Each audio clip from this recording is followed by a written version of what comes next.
महत्वपूर्ण प्रश्नों की आज की श्रृंखला में आप सभी का स्वागत है। किसी कारणवश मैं इन प्रश्नों की श्रृंखला पहले लेकर के आप लोगों के समक्ष उपस्थित नहीं हो पाया था, लेकिन आज जैसे ही अवसर मिला है मैं महत्वपूर्ण प्रश्नों की श्रृंखला लेकर के आप लोगों के समक्ष उपस्थित हूँ। यह श्रृंखला आने वाले एग्जाम में अत्यंत महत्वपूर्ण होने वाली है, काफ़ी महत्वपूर्ण है। ये वीडियो आप लोग देखिए, साथ ही साथ पेपर और पेन लेकर के बैठिए। क्वेश्चन सामने आएगा, उसके ऑप्शन बताए जाएंगे। कौन सा ऑप्शन इसमें सही होगा इसका आप अनुमान लगाइएगा और स्वतः मूल्यांकन करिएगा कि आपको इन प्रश्नों में से कितना आ रहा है, और बाद में टोटल आप कमेंट करके बताइएगा कि इन प्रश्नों में से कितने प्रश्नों को आपने सही किया है। तो अभी मैं इन प्रश्नों की श्रृंखला शुरू करता हूं। जो सबसे पहला प्रश्न है वो प्रश्न है आपका, सबसे पहला प्रश्न है, ये देखिए, पहला प्रश्न है आपका, पार्थिव एकता सिद्धांत का प्रतिपादन किसने किया? ऑप्शन ए है इमैनुअल कांट ने, ऑप्शन बी है वान हमबोल्ट ने, ऑप्शन सी है कार्ल रिटर ने और ऑप्शन डी है फोस्टर ने। आप इसमें से अनुमान लगाइए कि कौन सा ऑप्शन सही है। एक बार और प्रश्न को ध्यान से सुनिए। पार्थिव एकता सिद्धांत का प्रतिपादन किसने किया? ए इमैनुअल कांट ने, बी वान हमबोल्ट ने, सी कार्ल रिटर ने, डी फोस्टर ने। आप अनुमान लगाइए। ठीक है, मैं आप बताता हूं, इसमें जो ऑप्शन है वो ऑप्शन बी सही है, वान हमबोल्ट, अर्थात पार्थिव एकता सिद्धांत का प्रतिपादन वान हमबोल्ट ने किया। अब हम बात करते हैं पार्थिव एकता सिद्धांत के बारे में, तो थोड़ा इसके बारे में भी आप लोग नोट कर लीजिएगा। मानव भूगोल के 3 सिद्धांतों में से एक पार्थिव एकता का सिद्धांत है। मानव भूगोल के जो 3 प्रमुख सिद्धांत हैं उसमें पहला है क्रियाशीलता या सक्रियता का सिद्धांत, इसको परिवर्तनशीलता का सिद्धांत भी कहते हैं। दूसरा जो सिद्धांत है वो है पार्थिव एकता का सिद्धांत, और तीसरा जो सिद्धांत है वो है समन्वय का सिद्धांत। तो इस प्रकार से ये तीनों जो सिद्धांत हैं वो मानव भूगोल के सिद्धांत के अंतर्गत आते हैं। अब हम बात करते हैं अगले प्रश्न की। तो अगला प्रश्न आपके स्क्रीन पे है, मानव भूगोल के तथ्यों को कितने भागों में बांटा गया है? ध्यान से देखिए और अनुमान लगाइएगा कि इसमें कौन सा ऑप्शन सही हो सकता है। प्रश्न है, प्रश्न नंबर 2, मानव भूगोल के तथ्यों को कितने भागों में बांटा गया है? Option A 1, option B 2, option C 3, option D 4। इसमें से अनुमान लगाइए और अनुमान लगा करके और अपना स्वमूल्यांकन करिए कि आप इसमें से कितने प्रश्नों को कर पा रहे हैं। ये काफी महत्वपूर्ण प्रश्न होने वाले हैं। तो प्रश्न नंबर 2 का जो ऑप्शन है वो बी, अर्थात 2। ठीक है, ऑप्शन बी सही है। इसमें मानव भूगोल के तथ्यों को 2 भागों में बांटा गया है, जैसा कि आप लोगों को पहले भी बता दिया गया है इसके बारे में। ठीक है, हंटिंगटन ने मानव भूगोल के तत्वों को 2 मुख्य भागों में बांटा है। अब बात करते हैं अगले प्रश्न की। तो अगला प्रश्न है आपके स्क्रीन पे, the principle of human geography नामक पुस्तक किसकी रचना है? The principles of human geography नामक पुस्तक किसकी रचना है? ऑप्शन ए है हंटिंगटन, ऑप्शन बी है ब्रुन्स, ऑप्शन सी है ब्लॉस, ऑप्शन डी है रीटर। आप इस पे अनुमान लगाइए, या आप जान रहे हैं तो इस पे कौन सा ऑप्शन होगा वो उस पे स्वतः मूल्यांकन करिए। तो इसमें चलिए मैं बता दे रहा हूं, इसमें जो ऑप्शन है वो ऑप्शन ए सही है, अर्थात Huntington, principle of human geography नामक पुस्तक की रचना हंटिंगटन महोदय ने किया है। अब बात करते हैं अगले प्रश्न की। तो अगला प्रश्न है आपका, संपूर्ण विश्व में एक ही आत्मा व एक ही जीव की कल्पना किसने की? ध्यान से प्रश्न सुनिए। संपूर्ण विश्व में एक ही आत्मा व एक ही जीव की कल्पना किसने की? ऑप्शन ए है ब्लॉस, ऑप्शन बी है हम्बोल्ट, ऑप्शन सी है ब्रुन्स, ऑप्शन डी है रैडज़ेल।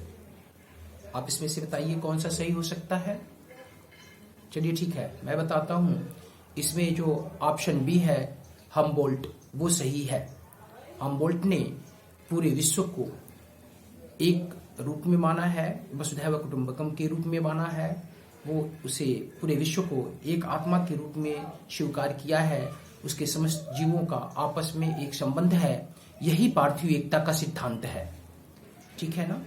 संपूर्ण विश्व में एक ही आत्मा व एक ही जीव की कल्पना हम्बोल्ट ने किया था। ठीक है, और यही पार्थिव एकता का सिद्धांत है। तो इस वाले प्रश्न नंबर 4 में जो ऑप्शन होगा वो ऑप्शन बी आपका सही है। अगले प्रश्न की बात करते हैं। तो अगला प्रश्न है आपका, विग्नर महोदय ने अपने सिद्धांत का प्रतिपादन किस सन में किया? ऑप्शन ए है 1910 में, ऑप्शन बी है 1921 में, ऑप्शन सी है 1922 में, ऑप्शन डी है 1912 में। आप इसमें से बताइए कौन सा सही हो सकता है। ठीक है, मैं बताता हूं। इसमें जो ऑप्शन डी है 1912, ये सही है। विग्नर महोदय ने अपने महाद्वीपीय प्रवाह सिद्धांत या विस्थापन सिद्धांत का प्रतिपादन सन 1912 ईस्वी में किया था। इसको बहुत ही विस्तार से ऑफलाइन की क्लास में आप लोगों को बता दिया गया है। ठीक है, वहीं से सारे क्वेश्चन बन रहे हैं। अब अगले प्रश्न की बात करते हैं। प्रश्न नंबर 6 आपके स्क्रीन पे है। भौतिक भूगोल के अध्ययन में सम्मिलित किया जाता है। प्रश्न ध्यान से सुनिए। भौतिक भूगोल के अध्ययन में सम्मिलित किया जाता है। ऑप्शन ए है अधिवास तथा पर्यावरण का, ऑप्शन बी है भौतिक वातावरण तथा मानव का, ऑप्शन सी है भौतिक वातावरण का अध्ययन, ऑप्शन डी है मानव पर्यावरण का अध्ययन। इसमें से आप अनुमान लगाइए कौन सा क्वेश्चन सही हो सकता है। इसमें से मैं बताता हूं।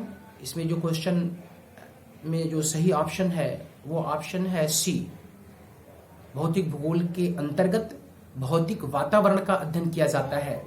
ये भौतिक भूगोल का पहला जो चैप्टर है, भौतिक भूगोल का अर्थ परिभाषा एवं विषय क्षेत्र, इसके बारे में आपको विस्तार से बताया गया है कि आर्थर होम्स के अनुसार भौतिक वातावरण का अध्ययन ही भौतिक भूगोल है। और वह भौतिक वातावरण क्या है? स्थल मंडल, जल मंडल एवं वायुमंडल है। तो इस प्रकार से इस प्रश्न का जो उत्तर होगा वो ऑप्शन सी होगा। ठीक है, अगले प्रश्न की बात करते हैं। तो अगला प्रश्न आपके स्क्रीन पे है। अगला प्रश्न है, पृथ्वी की संरचना का अध्ययन किया जाता है। पृथ्वी की संरचना का अध्ययन किया जाता है। ऑप्शन ए है मृदा भूगोल में, ऑप्शन बी है गणित भूगोल में, ऑप्शन सी है भूभौतिकी में, ऑप्शन डी है भू आकृति विज्ञान में। प्रश्न को एक बार ध्यान से सुनिए। पृथ्वी की संरचना का अध्ययन किया जाता है। ऑप्शन ए मृदा भूगोल में, ऑप्शन बी भूगणितीय भूगोल में, ऑप्शन सी भूभौतिकी में, ऑप्शन डी भू आकृति विज्ञान में। आप लोग इसमें अनुमान लगाइएगा कि कौन सा ऑप्शन सही हो सकता है। अनुमान लगा करके और स्व मूल्यांकन जरूर करिएगा। इससे पता चलेगा कि आपकी तैयारी किस स्तर की है। चलिए ठीक है, मैं बताता हूँ। 7वें में ऑप्शन डी सही है। 7वें में ऑप्शन डी सही है। पृथ्वी की संरचना का अध्ययन भू आकृति विज्ञान में किया जाता है। अब बात करते हैं अगले प्रश्न की। तो अगला प्रश्न आपकी स्क्रीन पे है 8वां प्रश्न। जो है वो है पृथ्वी का औसत घनत्व है। पृथ्वी का औसत घनत्व कितना है? ऑप्शन ए है 3.5, ऑप्शन बी है 4.7, ऑप्शन सी है 11, ऑप्शन डी है 5.5। यह प्रश्न बहुत ही आसान है, बहुत ही आसान है और कई बार आप लोगों को बताया गया है। पृथ्वी की आंतरिक संरचना के बारे में जब पढ़ाए थे तो विस्तार से इसके बारे में वर्णन किया गया था, व्याख्यायित किया गया था इस वाले प्रश्न को। पृथ्वी के घनत्व के बारे में, पृथ्वी के विभिन्न स्तरों के बारे में, तो संभवतः आप इस प्रश्न को बहुत ही आसानी से कर पाएंगे। इसमें ऑप्शन आप बताइएगा कौन सा है। प्रश्न है पृथ्वी का औसत घनत्व है, ये 4 विकल्प आपके सामने हैं। चलिए ठीक है, मैं बताता हूं। इसमें प्रश्न 8 में जो विकल्प सही है वह विकल्प है डी, अर्थात पृथ्वी का औसत घनत्व 5.5 है। अब बात करते हैं अगले प्रश्न की। तो अगला प्रश्न आपका है सौरमंडल का आंतरिक ग्रह नहीं है। सौरमंडल का आंतरिक ग्रह नहीं है। ऑप्शन ए है बुध, ऑप्शन बी है शुक्र, ऑप्शन सी है पृथ्वी और ऑप्शन डी है बृहस्पति। आप बताएं इसमें कौन सा ऑप्शन सही हो सकता है। ठीक है, मैं प्रश्नों की थोड़ी सी गति तेज करता हूं बताने का। तो इसमें जो ऑप्शन है वो ऑप्शन डी आपका सही है, अर्थात बृहस्पति। बृहस्पति जो है वो आंतरिक ग्रह नहीं बल्कि बाह्य ग्रहों की श्रेणी में आता है। तो इसलिए इसका जो ऑप्शन होगा 9 का, वो डी ऑप्शन सही है। अब बात करते हैं अगले प्रश्न की। तो अगला प्रश्न आपके स्क्रीन पे इस प्रकार से है, ध्यान दीजिए इस पे। अगला प्रश्न जो है आपका ये है उत्तरी गोलार्ध में सबसे छोटा दिन। प्रश्न का मतलब है उत्तरी गोलार्ध में सबसे छोटा दिन कब होता है। ऑप्शन ए है 24 दिसंबर को, ऑप्शन बी है 22 दिसंबर को, ऑप्शन सी है 22 अक्टूबर को, ऑप्शन डी है इनमें से कोई नहीं। इसके बारे में भी आप कई बार चर्चा होती है। जब भी कभी व्याख्यात्मक प्रश्नों के बीच में समय मिलता है और इन गोलार्धों की बात होती है तो इसके बारे में चर्चा जरूर हो जाती है। आपको इसके बारे में बताया गया है, भली भांति से बताया गया है। आपको इसका उत्तर एकदम सटीक बताना चाहिए।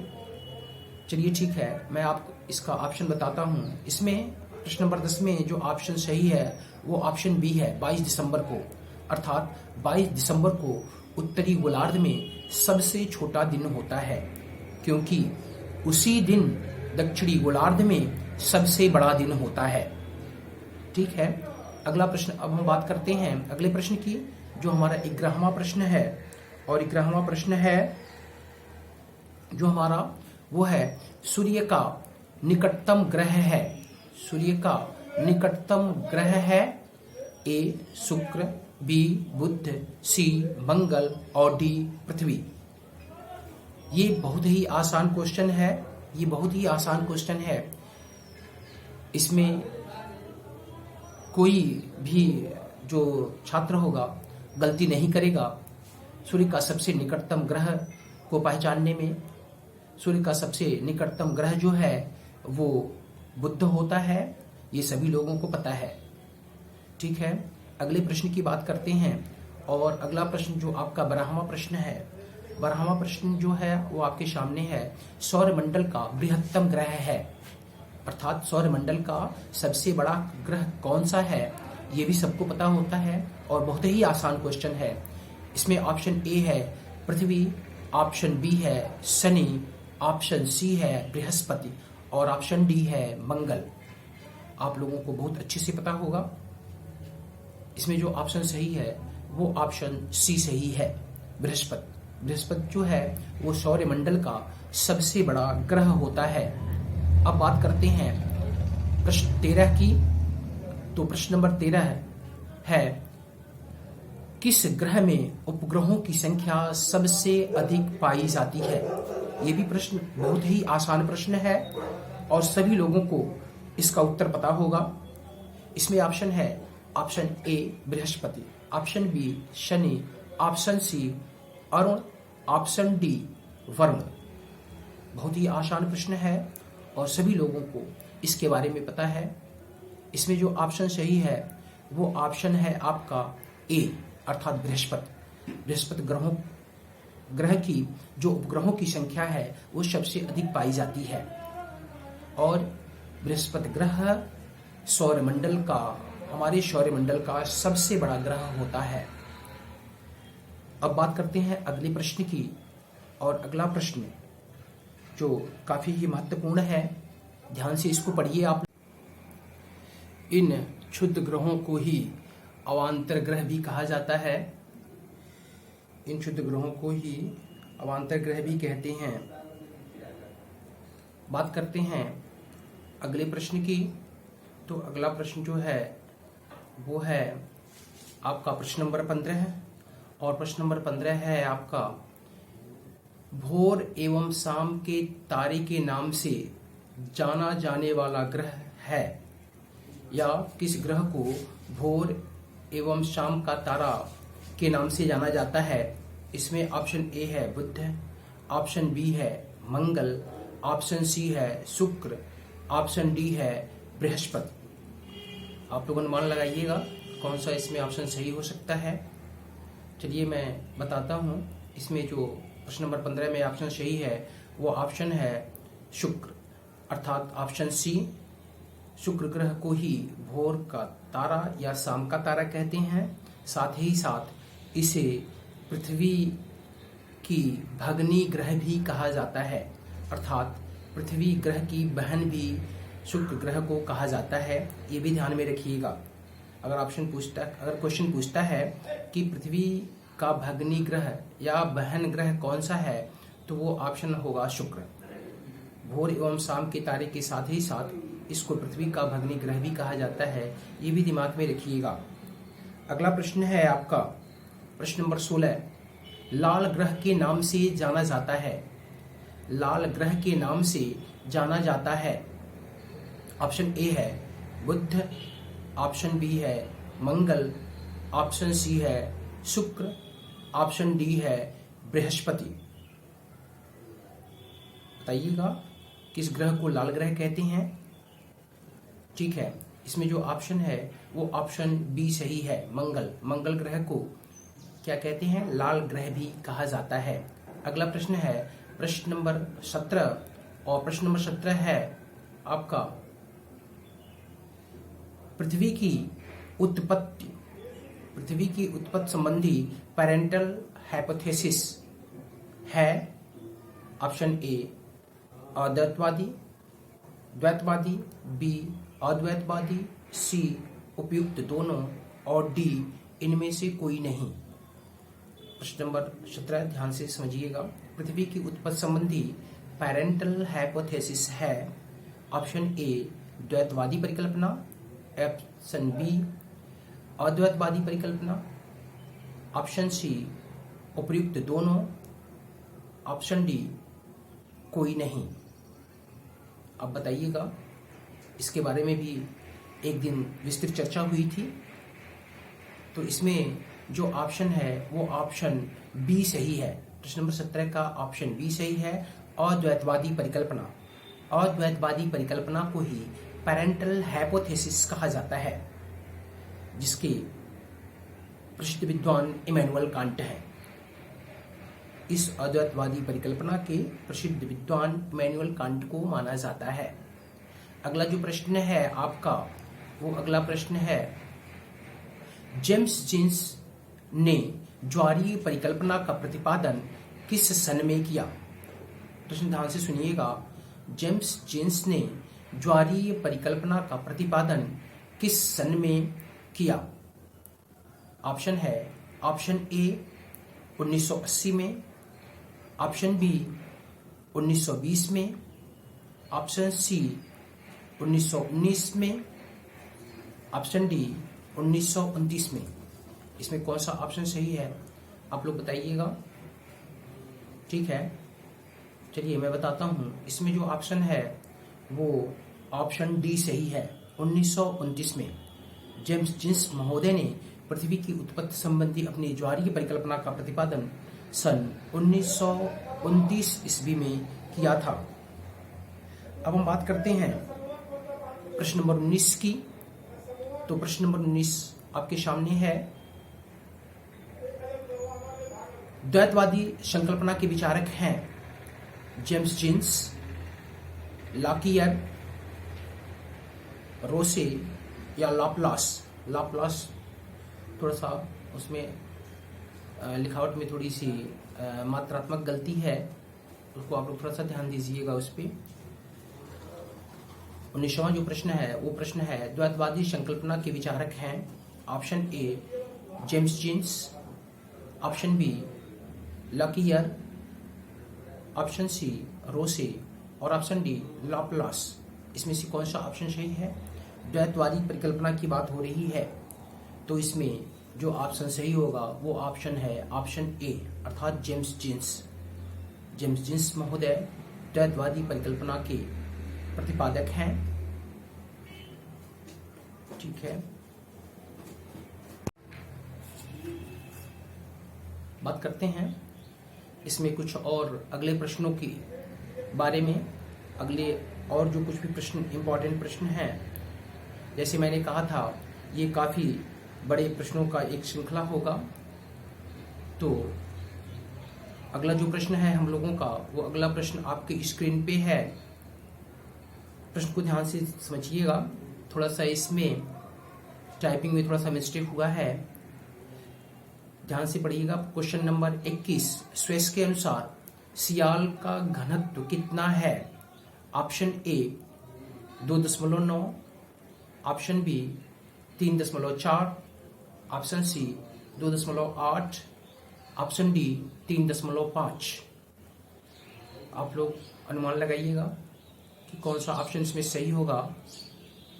स्व मूल्यांकन जरूर करिएगा ताकि किस स्तर की आपकी तैयारी है इसका पता चल पाए और आप जान पाए कि मैं कितने पानी में हूं। तो इसमें जो ऑप्शन होगा वो ऑप्शन ए सही है, अर्थात 2.9। स्विस के अनुसार सियाल का घनत्व 2.9 है। यह आपको कई बार बताया जा चुका है ऑफलाइन क्लास में। अगले प्रश्न की बात करते हैं। अगला प्रश्न है पृथ्वी के मध्य पिंड का घनत्व है। पृथ्वी के मध्य पिंड का जो घनत्व है वो कितना है? ऑप्शन ए है 2.7, ऑप्शन बी है 3.5, ऑप्शन सी है 5 और ऑप्शन डी है 11। अब बताएंगे कि पृथ्वी के सबसे केंद्र का घनत्व कितना होता है। इसके बारे में भी बताया जा चुका है। इसमें जो प्रश्न नंबर 22 है उसका ऑप्शन डी सही है, अर्थात 11। पृथ्वी के जो केंद्र का घनत्व होता है या मध्य पिंड का जो घनत्व होता है वो 11 है। अब बात करते हैं प्रश्न नंबर 23 की। इसको ध्यान से पढ़िएगा और इसके बारे में भी बहुत अच्छी तरीके से बताया गया है और सभी लोगों को पता होगा इसके बारे में। 23वां प्रश्न है, पृथ्वी के आंतरिक भागों में जाने पर किस दर से तापमान बढ़ता है? ऑप्शन ए है 100 मीटर पर 1 डिग्री सेंटीग्रेड, ऑप्शन बी है 32 मीटर पर 1 डिग्री सेंटीग्रेड, ऑप्शन सी है 60 मीटर पर 2 डिग्री सेंटीग्रेड, ऑप्शन डी है 1000 मीटर पर 5 डिग्री सेंटीग्रेड। इसमें कौन सा ऑप्शन सही होगा? आप लोग फटाफट उत्तर दीजिएगा और कमेंट में जरूर लिखिएगा कि कितना उत्तर सही हो रहा है इन सभी प्रश्नों में जो आपको आज कराया जा रहा है। कमेंट में जरूर लिखिएगा। आप बताइए इसमें से प्रश्न नंबर 23 का कौन सा ऑप्शन सही होगा। चलिए मैं आप लोगों को बताता हूँ, ये सबसे ही आसान प्रश्न है और इसका जो विकल्प है वो बी है, अर्थात प्रति 32 मीटर की गहराई पे जाने पर 1 डिग्री सेंटीग्रेड तापमान बढ़ जाता है। चलिए बात करते हैं अगले प्रश्न की, अर्थात 24वें प्रश्न की। तो 24वां प्रश्न है आपका, सीमा की रचना होती है, अर्थात जो स्विस के अनुसार सीमा परत है उसकी रचना किन चट्टानों से हुई है? ऑप्शन ए है आग्नेय से, ऑप्शन बी है परतदार शैलों से, ऑप्शन सी है कायांतरित से या ऑप्शन डी है इन सभी से। आप इसका उत्तर दीजिएगा कौन सा ऑप्शन इसमें सही हो सकता है, आप इसका उत्तर दीजिएगा। चलिए ठीक है, मैं आपको बता देता हूँ। इसमें जो ऑप्शन ए है आग्नेय शैल वो सही है, अर्थात सीमा की जो रचना होती है वो आग्नेय शैलों से हुई होती है। अब बात करते हैं क्वेश्चन नंबर 25 की। तो क्वेश्चन नंबर 25 है आपका, क्वेश्चन नंबर 25, सर्वाधिक विनाशकारी लहरें हैं। सर्वाधिक विनाशकारी लहरें हैं। ऑप्शन ए है पी तरंगे, ऑप्शन बी है एस तरंगे, ऑप्शन सी है एल तरंगे, ऑप्शन डी है टी तरंगे। इसमें कौन सी तरंगे ऐसी तरंगें हैं जो सर्वाधिक विनाशकारी होती हैं? ये सभी तरंगें जो हैं वो भूकंपीय तरंगें हैं, और भूकंपीय तरंगों की बात हो रही है। तो जो सबसे विनाशकारी होता है, इसमें कौन सा ऑप्शन सही हो सकता है, आप लोग बताएंगे। चलिए ठीक है, मैं बताता हूँ। इसमें ऑप्शन सी जो एल तरंगें हैं वो पृथ्वी पर सबसे विनाशकारी तरंगें होती हैं। तो इसमें ऑप्शन सी सही है, क्योंकि इनकी जो फ्रीक्वेंसी होती है वो काफ़ी अधिक होती है, और काफ़ी अधिक फ्रीक्वेंसी होने के कारण जो बारंबारता होती है वो काफ़ी अधिक होती है, जिसके कारण पृथ्वी पर काफ़ी ये विनाशकारी लहरें होती हैं, ये ज़्यादा विनाशकारी होती हैं और तबाही मचाती हैं ये पृथ्वी पर। अगला प्रश्न है आपका, जो प्रश्न नंबर 26 है, आपके स्क्रीन पे ध्यान से पढ़िएगा। अगला जो प्रश्न है, विग्नर के अनुसार जब पैंजिया में विभाजन हुआ तो उसमें किस दिशा की ओर प्रवाह हुए? इस प्रश्न को ध्यान से पढ़िएगा, बहुत ही महत्वपूर्ण प्रश्न है, और जितने भी प्रश्न हैं वो आने वाले एग्जाम के लिए काफी ही महत्वपूर्ण है। चाहे आप जियो 101 के विद्यार्थी हों, चाहे 102 के विद्यार्थी हों, ये सभी प्रश्न आपके लिए अत्यंत ही महत्वपूर्ण होने वाले हैं। ठीक है, तो 26वां प्रश्न है, इसको ध्यान से सुनिएगा। विग्नर के अनुसार जब पैंजिया में विभाजन हुआ तो उसमें किस दिशा की ओर प्रवाह हुए? ऑप्शन ए है दक्षिण व पश्चिम की ओर, ऑप्शन बी है पूर्व व पश्चिम की ओर, ऑप्शन सी है उत्तर व दक्षिण की ओर, ऑप्शन डी है भूमध्य रेखा की ओर व पश्चिम की ओर। इसमें कौन सा ऑप्शन सही होगा, आप लोग अनुमान लगाइएगा। चलिए ठीक है, मैं आप लोगों को इसका उत्तर बताता हूं। इस प्रश्न नंबर 26 का जो ऑप्शन सही है वो है ऑप्शन डी, अर्थात भूमध्य रेखा की ओर व पश्चिम की ओर पैंजिया का विभाजन हुआ। पैंजिया क्या है वो सभी आप लोगों को पता है। तो अभी हम आगे प्रश्न की बात करते हैं। जो अगला प्रश्न है हम लोगों का वो है 27वां प्रश्न, और 27वां प्रश्न है, विग्नर के अनुसार महाद्वीपों का भूमध्य रेखा की ओर प्रवाह किस बल के कारण हुआ? प्रश्न को ध्यान से सुनिएगा। विग्नर के अनुसार महाद्वीपों का भूमध्य रेखा की ओर प्रवाह किस बल के कारण हुआ? ऑप्शन ए है गुरुत्व के कारण, ऑप्शन बी है प्लवनशीलता बल के कारण, ऑप्शन सी है दोनों से, और ऑप्शन डी है कोई नहीं। आप बताइए। इसको भी बहुत विस्तार से पढ़ाया गया है विग्नर के महाद्वीपीय प्रवाह सिद्धांत के बारे में। कई दिन इनके महाद्वीपीय प्रवाह सिद्धांत के बारे में चर्चा किया गया है, इसके पक्ष विपक्ष के बारे में चर्चा किया गया है, इनकी आलोचनाओं के बारे में चर्चा किया गया है। तो निश्चित रूप से आप इस प्रश्न को जान पाए होंगे। तो इसमें चलिए मैं बता दे रहा हूं आप लोगों को, ये जो प्रश्न नंबर 27 है, उस प्रश्न नंबर 27 का जो ऑप्शन सही है वो ऑप्शन बी सही है, प्लवनशीलता बल। अर्थात विग्नर के अनुसार महाद्वीपों का भूमध्य रेखा की ओर जो प्रवाह हुआ वो प्लवनशीलता के कारण हुआ। इसमें ऑप्शन बी सही है। इसको एकदम दिमाग में रखिएगा, हर प्रश्न को अच्छे तरीके से याद कर लीजिए, एकदम ये अति महत्वपूर्ण प्रश्न होने वाले हैं। अगला प्रश्न आपके स्क्रीन पे है, जो प्रश्न नंबर 28 है, इसको ध्यान से देखिएगा। गोंडवाना लैंड का विभाजन कब हुआ? ये विग्नर के महाद्वीपीय प्रवाह के सिद्धांत से संबंधित सारे प्रश्न हैं। ये सभी प्रश्न चैप्टर वाइज प्रश्न बनाए गए हैं और अति महत्वपूर्ण प्रश्न हैं, इसलिए इसको ध्यान से पढ़िए, नोट करिए, याद करिए और अच्छे से तैयारी करिए ताकि अच्छा मार्क्स मिल पाए आप लोगों को। प्रश्न नंबर 28 है, गोंडवाना लैंड का विभाजन कब हुआ? ऑप्शन ए कार्बोनिफरस युग में, ऑप्शन बी पर्मियन युग में, ऑप्शन सी ट्रियासिक युग में, ऑप्शन डी जुरैसिक युग में। आप लोग इसका उत्तर बताइएगा यथाशीघ्र, जितना संभव हो सके आप इसको बताइए। गोंडवाना लैंड का विभाजन कब हुआ, किस युग में हुआ, ये आपको बताना है। चलिए ठीक है, मैं आप लोगों को बताता हूं। इस प्रश्न नंबर 28 में ऑप्शन डी सही है, जुरैसिक युग में। गोंडवाना लैंड का जो विभाजन हुआ वो कब हुआ? जुरैसिक युग में गोंडवाना लैंड का विभाजन हुआ।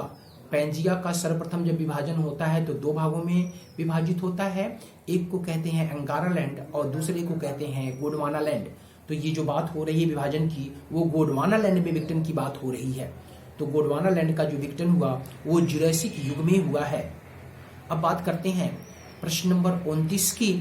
तो प्रश्न नंबर 29 आपके सामने है।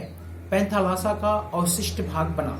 जो पैंथालासा था वेगनर के अनुसार, उसका जो अवशिष्ट भाग था, जो बचा हुआ भाग था, वो क्या बना? ऑप्शन ए है प्रशांत महासागर, ऑप्शन बी है आंध्र महासागर, ऑप्शन सी है हिंद महासागर और ऑप्शन डी है सभी। अब जल्दी से इसका उत्तर बताइएगा और जरूर नोट करिएगा कि कितने उत्तर आपके सही हो रहे हैं। ठीक है, चलिए मैं बताता हूं। इसमें ऑप्शन जो है वो ऑप्शन ए सही है, प्रशांत महासागर। जो पैंथालासा का शेष भाग बच गया, उसी से प्रशांत महासागर का निर्माण हुआ, इसलिए प्रशांत महासागर विश्व का सबसे बड़ा महासागर है। ठीक है, पैंथालासा का अवशिष्ट भाग प्रशांत महासागर। अगले प्रश्न की बात करते हैं। अगला प्रश्न अर्थात 30वां प्रश्न आपके स्क्रीन पे है, ध्यान से देखिए। वेगनर के अनुसार जल तथा स्थल का वर्तमान रूप किस युग तक पूर्ण हो गया? प्रश्न को ध्यान से सुनिएगा। प्रश्न नंबर 30 काफी ही महत्वपूर्ण है। जितने भी प्रश्न हैं आने वाले एग्जाम के लिए तो है ही हैं, ताकि भविष्य में आने वाले एग्जाम के लिए भी ये सारे प्रश्न अति महत्वपूर्ण प्रश्न हैं। आप इसको अच्छे से तैयार करिए, अच्छे से याद करिए। वेगनर के अनुसार जल तथा स्थल का वर्तमान रूप किस युग तक पूर्ण हो गया? ऑप्शन ए है इयोशिन, ऑप्शन बी है ओलिगोशिन, ऑप्शन सी है मायोसिन, ऑप्शन डी है प्लायोसिन। किस युग तक वर्तमान रूप में जल एवं थल का वितरण हो गया था? इसमें ऑप्शन है जो आपका सही, वो ऑप्शन डी ऑप्शन है, अर्थात प्लायोसिन युग। प्लायोसिन युग में स्थल एवं जल का वर्तमान रूप पूर्ण रूप से विकसित हो चुका था। अब बात करते हैं प्रश्न नंबर 31 की। तो प्रश्न नंबर 31 आपके स्क्रीन पे है, ध्यान से सुनिएगा। वह है वेगनर का पैंजिया किस काल से संबंधित है? अर्थात वेगनर ने जिसको पैंजिया कहा वो किस काल से संबंधित है? आपका क्वेश्चन है ए, आपका जो ऑप्शन है वो ऑप्शन ए है कार्बोनिफेरस, ऑप्शन बी है कैम्ब्रियन, ऑप्शन सी है जुरैसिक, ऑप्शन डी है तृतीयक कल्प। किस काल से संबंधित है वेगनर का पैंजिया? तो इसमें जो ऑप्शन सही है प्रश्न नंबर 31 का, वो ऑप्शन बी सही है, अर्थात जो इसका पैंजिया है वेगनर का, वो कैम्ब्रियन युग से संबंधित है। ये कैम्ब्रियन युग से संबंधित है। कार्बोनिफेरस युग में पैंजिया का विघटन हुआ। कार्बोनिफेरस युग में पैंजिया का विघटन हुआ है, जबकि कैम्ब्रियन युग में पैंजिया एक स्थल खंड के रूप में विद्यमान था। जितने भी द्वीप थे, महाद्वीप थे, वे एक स्थल खंड के रूप में थे, जिसको वेगनर ने पैंजिया कहा, और ये कैम्ब्रियन युग में था। तो इस प्रकार से प्रश्न नंबर 31 का जो बी ऑप्शन सही है वो बिल्कुल सही है, अर्थात कैम्ब्रियन। जो पैंजिया है वो कैम्ब्रियन काल से संबंधित है। अब बात करते हैं प्रश्न नंबर 32 की। तो प्रश्न नंबर 32 है, एफ.वी. टेलर ने महाद्वीपीय प्रवाह सिद्धांत का प्रतिपादन किया। ठीक है, एफ.वी. टेलर ने महाद्वीपीय प्रवाह सिद्धांत का प्रतिपादन कब किया? इसका ऑप्शन है ऑप्शन ए 1908 में, ऑप्शन बी 1918 में, ऑप्शन सी 1910 में, ऑप्शन डी 1921 में। इसमें कौन सा ऑप्शन सही है? आप लोग जल्दी जल्दी थोड़ा सा इस पे ध्यान दीजिएगा और टिक लगाते चलिएगा। अब मैं थोड़ा सा और स्पीड बढ़ा रहा हूँ अपने प्रश्नों की। तो इसमें जो ऑप्शन सही है वो ऑप्शन आपका पहला सही है, अर्थात 1908 में F.T. टेलर ने अपने महाद्वीपीय प्रवाह सिद्धांत का प्रतिपादन सन 1908 ईस्वी में किया था। इन तिथियों को भी आप अच्छे तरीके से याद रखिएगा, इसको याद रखने की आवश्यकता है, भूलिएगा नहीं। 33वां जो प्रश्न है वो 33वां प्रश्न आपके सामने है और वो है कार्बोनिफेरस युग में विश्व के संपूर्ण महाद्वीप आपस में मिले हुए थे। जैसा कि मैंने आपको पहले ही बताया है, अभी थोड़ी देर पहले मिले हुए थे, यह किसकी मान्यता है? ये बहुत ही आसान प्रश्न है लेकिन बहुत ही इंपॉर्टेंट प्रश्न है। आसान है लेकिन बहुत ही महत्वपूर्ण प्रश्न है, ध्यान से सुनिएगा। कार्बोनिफेरस युग में विश्व के संपूर्ण महाद्वीप आपस में मिले हुए थे, यह किसकी मान्यता है? ऑप्शन ए है वेगनर की, ऑप्शन बी है डाना की, ऑप्शन सी है जेफरीज की और ऑप्शन डी है होम्स की। इसमें से कौन सा ऑप्शन सही है आप लोग बताएंगे? सबको पता है इसमें ऑप्शन ए सही है, अर्थात वेगनर। इसमें ऑप्शन ए सही है। अब बात करते हैं प्रश्न नंबर 34 की। प्रश्न नंबर 34 है, वेगनर के अनुसार पैंथालासा व पैंजिया क्या थे? ये भी बहुत ही आसान है लेकिन बहुत ही इंपॉर्टेंट क्वेश्चन है। निश्चित रूप से हो सकता है ये एग्जाम में आए प्रश्न, और यहाँ से ढेर सारे प्रश्नों के आने की संभावना है इन सभी चैप्टरों से। प्रश्न है, वेगनर के अनुसार पैंथालासा व पैंजिया क्या थे? ऑप्शन ए पर्वत व सागर, ऑप्शन बी महासागर व सागर, ऑप्शन सी महासागर व महाद्वीप, ऑप्शन डी इनमें से कोई नहीं। आप इसका उत्तर बताएंगे? फटाफट इसका उत्तर करिएगा आप लोग और जरूर काउंट करके बताइएगा इन सारे प्रश्नों में से कितने प्रश्न आपके सही हुए हैं स्वमूल्यांकन के आधार पर। ठीक है, इसमें जो ऑप्शन है वो ऑप्शन आपका तीसरा सही है, महाद्वीप व महासागर। महाद्वीप व महासागर इनको कहा गया, महासागर व महाद्वीप इनको कहा गया। जो ऑप्शन है वो सही है, ऑप्शन सी। अब बात करते हैं प्रश्न नंबर 35 की। तो प्रश्न नंबर 35 है, होम्स का संवहन धारा सिद्धांत, होम्स का संवहन धारा सिद्धांत का प्रतिपादन कब हुआ? ऑप्शन ए है 1930 में, ऑप्शन बी है 1933 में, ऑप्शन सी है 1936 में, ऑप्शन डी है 1943 में। इसमें कौन सा ऑप्शन सही है आप बताइएगा। इसमें से ऑप्शन जो है वो ऑप्शन ए सही है, 1930 में। होम्स ने अपने संबंध धारा सिद्धांत का प्रतिपादन सन 1930 में किया था और आर्थर होम्स का यह संबंध धारा सिद्धांत पर्वत निर्माण सिद्धांत से संबंधित है। इसको भी अपने दिमाग में रखिएगा और ध्यान दीजिएगा। अगला प्रश्न है प्रश्न नंबर 36 जो आपके स्क्रीन पे है। ये भी काफी महत्वपूर्ण है और ये है संतुलन शब्द का सर्वप्रथम किस सन में किया गया? संतुलन शब्द का प्रयोग सर्वप्रथम किस सन में किया गया? ऑप्शन है आपका ऑप्शन ए 1889 में, ऑप्शन बी है 1859 में, ऑप्शन सी है 1861 में, ऑप्शन डी है 1887 में। ये कौन सा ऑप्शन आपका सही होगा? इसमें आप अनुमान लगाइएगा। संतुलन शब्द का प्रयोग सर्वप्रथम किस सन में किया गया? ए है 1889 में, बी है 1859 में, सी है 1861 में, डी है 1887 में। इसमें कौन सा ऑप्शन सही होगा? चलिए मैं बताता हूं। इसमें 36 का ऑप्शन ए सही है, 1889। 1889 में सर्वप्रथम संतुलन शब्द का प्रयोग किया गया। अब बात करते हैं प्रश्न नंबर 37 की जो आपके स्क्रीन पे है। इसमें ध्यान से देखिएगा।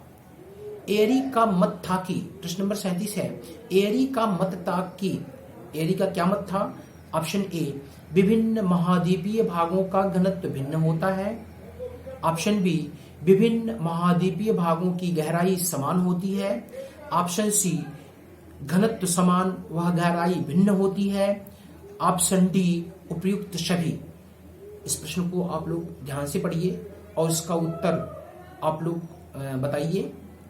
ऑप्शन ए है विभिन्न महाद्वीपीय भागों का घनत्व भिन्न होता है। ऑप्शन बी विभिन्न महाद्वीपीय भागों की गहराई समान होती है। ऑप्शन सी घनत्व समान वह गहराई भिन्न होती है। और ऑप्शन डी है उपयुक्त सभी। इसमें से एरी का मत क्या है? चलिए ठीक है, मैं आप लोगों को बताता हूं। इसमें जो ऑप्शन सी है वो सही है। एरी का मत था कि समान घनत्व जो होता है वो समान होता है, लेकिन गहराई में क्या होती है, वो भिन्नता होती है। इसको भी ऑफलाइन क्लास के माध्यम से आप लोगों को पढ़ा दिया गया है। एरी एवं प्राट की संकल्पना को पढ़ा दिया गया है, जो संतुलन के सिद्धांत से संबंधित सिद्धांत है। अब बात करते हैं अगले प्रश्न की, अर्थात 38वें प्रश्न की, 38 प्रश्न की। तो आपके स्क्रीन पे है और वो 38वां प्रश्न है भू संतुलन है। भू संतुलन क्या होता है? ऑप्शन ए है एक भूगर्भिक शक्ति, बी एक व्यवस्था, सी एक प्रकार की दशा, डी उपर्युक्त सभी। इसमें से कौन सा ऑप्शन सही है आप बताइएगा। चलिए मैं आपको बताता हूं। इसमें ऑप्शन सी सही है।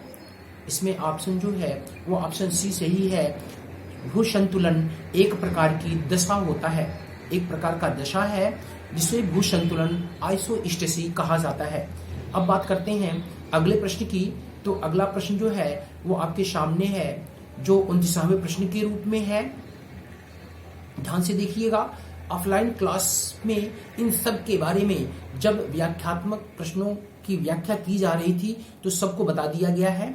39वां प्रश्न आपका है, प्राट ने किन दो स्थानों का सर्वेक्षण कर समस्थिति सिद्धांत की कल्पना की? ऑप्शन ए है कल्याण व एवं कल्याणपुर। ऑप्शन बी है कल्याण एवं रामपुर। ऑप्शन सी है कल्याणपुर एवं कानपुर। ऑप्शन डी है उपरोक्त सभी।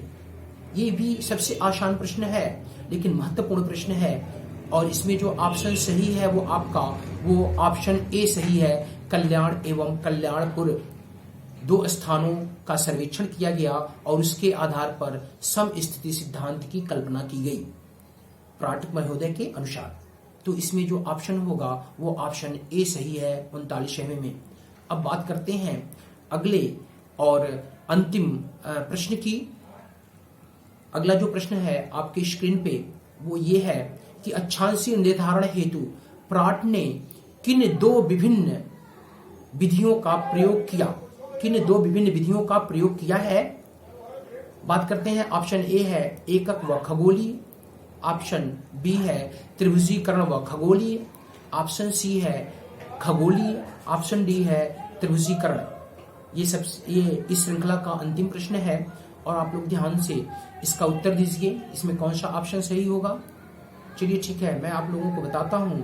इसमें जो ऑप्शन सही है वो ऑप्शन बी सही है, अर्थात त्रिभुजीकरण व खगोलीय विधि से प्राट महोदय ने अक्षांशीय निर्धारण का कार्य किया, जो कल्याण एवं कल्याणपुर नामक दो स्थानों पे किया गया।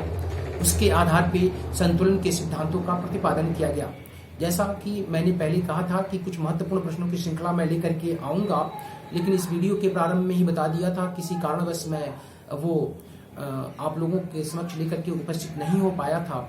लेकिन आज ये 40 प्रश्नों की एक विस्तृत श्रृंखला लेकर के उपस्थित हुआ हूँ। कल एक और प्रयास करूंगा 40 प्रश्नों की श्रृंखला लेकर के उपस्थित होने के लिए।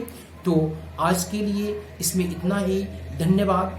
और इसमें कमेंट करके लास्ट में जरूर बताइएगा कि इन 40 प्रश्नों में से कितने प्रश्न आपके सही हुए हैं। आज के लिए इतना ही। धन्यवाद। आप